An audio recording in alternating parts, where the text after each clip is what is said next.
the bottomless well.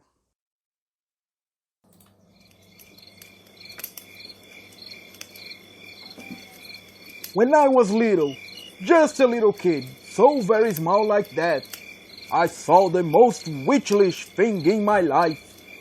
Saw from a neighborhood, hidden in the woods, there was an old well, a bottomless well.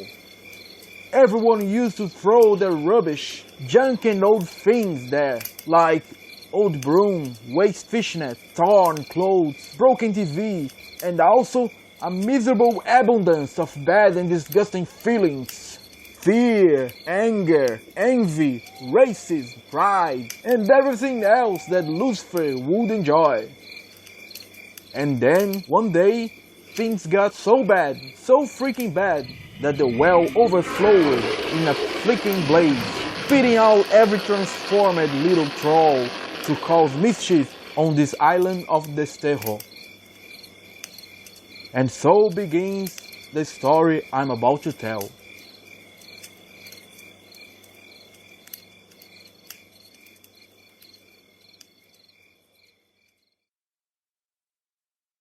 Now, you can stop the tape.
The Mists of Paris Lagoon.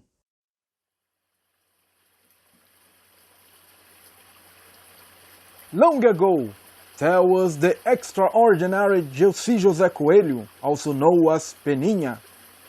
In the south corner of Paris Lagoon lived a Ondina, a water elemental, a selenite creature that resembles a mermaid. She guarded the lagoon's springs and prevented it from drying up. One day, a strong south wind blew in, bringing with it the legendary fire snake, the Miboitata, from the ancient Tupi legend. Here, in this place, this fire elemental looked like a flaming dragon with a bull's head. When these two legendary creatures met, they fell for each other, even though they were complete opposites. However, they feared the consequence of their love and kept their distance. Miboitata kept visiting the lagoon, and Ondina would always show up on the water surface, singing of joy, then crying, for the absence of the lover's touch, making the water salty. One day, they finally could no longer hold their feelings, and came together in a tight embrace. A brief one, as soon he, fire, and she, water, evaporated in the mist, giving rise to a new elemental, now of the air. Every time that strong south wind blows on a cloud and humid day, they return to the place where their love was born, now transmuted forever by that meeting.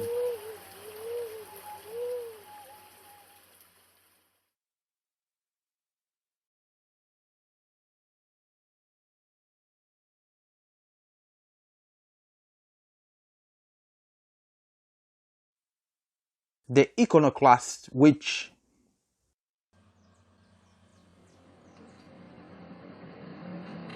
Josefa thought she was a good-hearted person, but every time she walked past that statue of Iemanjá, she got this crazy urge from the depths of her soul to smash it to bits.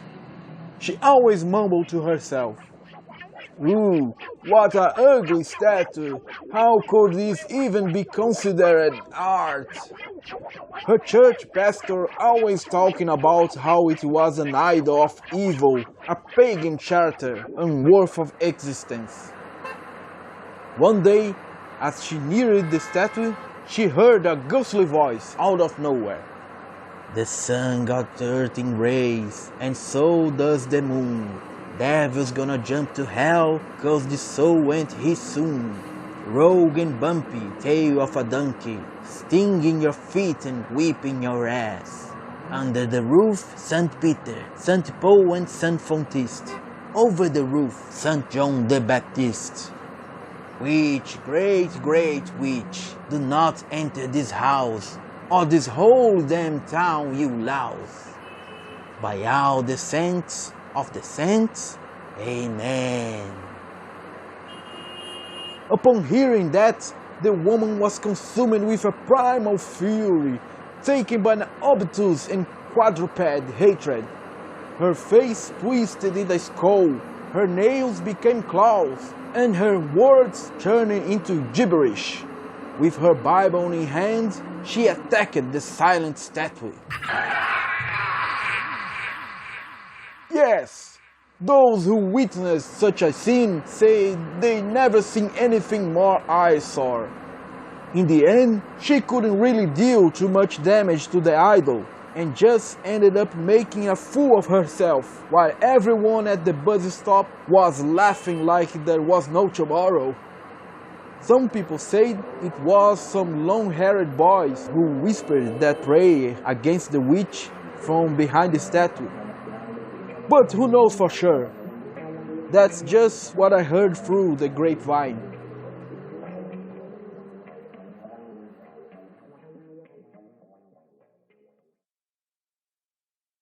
Now you can stop the tape.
The Ghost Ox.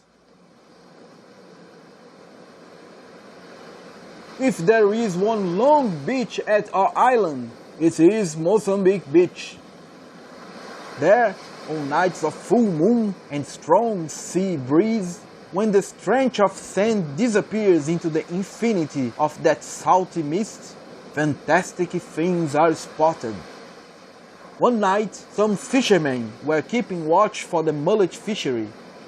They spent the night in a small group, always looking out the sea from atop the dunes, enduring the cold while telling stories and drinking cachaça. One of them notices something moving through the dense sea mist. Look, what a strange thing! It looks like there is a boy de mamão on the beach. Are you crazy? Why would there be such a thing on the sand of the beach at 3 a.m.? The two fishermen were frozen, feeling paralyzed by such an apparition. The creature indeed resembled our boy de mamão, but different, more ghostly. The strange spectre stayed there looking at the two pale men for a few minutes. Some say it was just a made-up story to pass the long night, or that the cachaça had already gotten up their heads. But the two fishermen swear to this day that they saw the ghostly ox in the middle of the sea mist in Mozambique beach.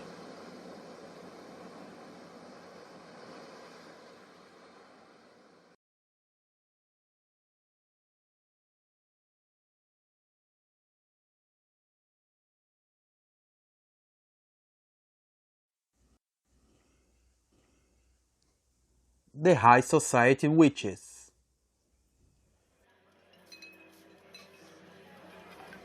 Some people, when they talk about witches, immediately think of old, ugly, repulsive women, complete hags.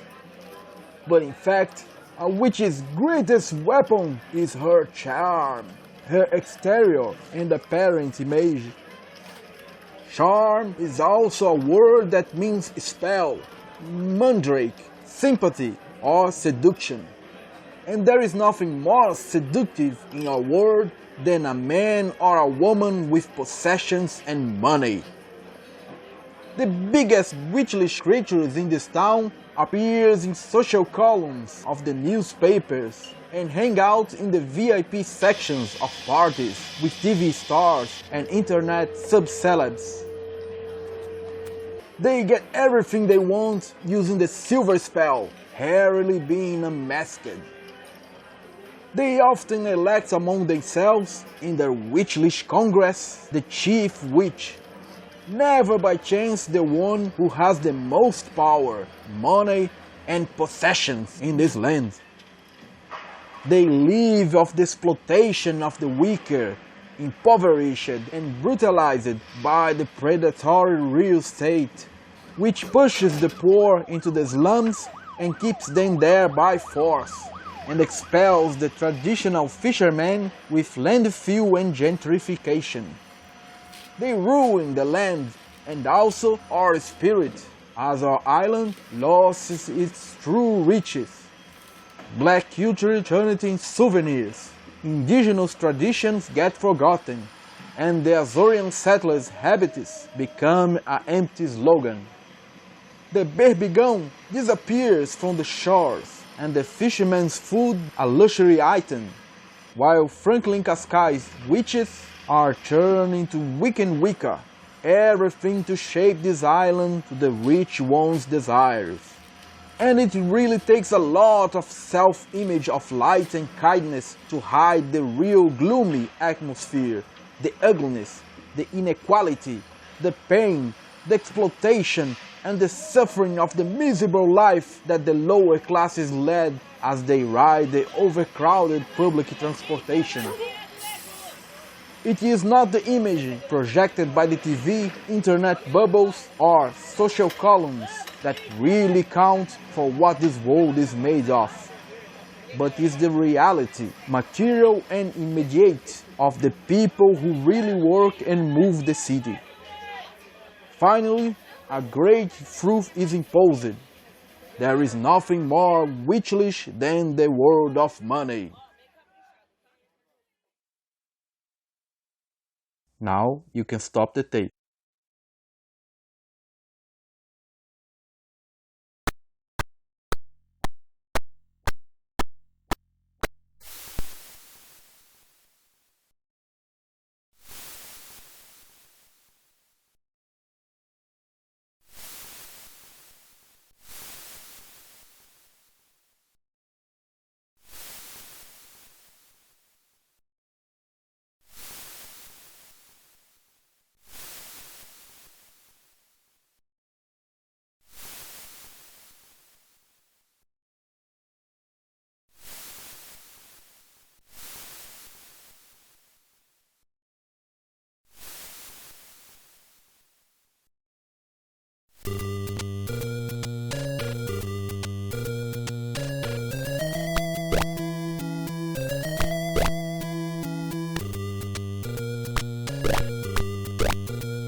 Epilogue.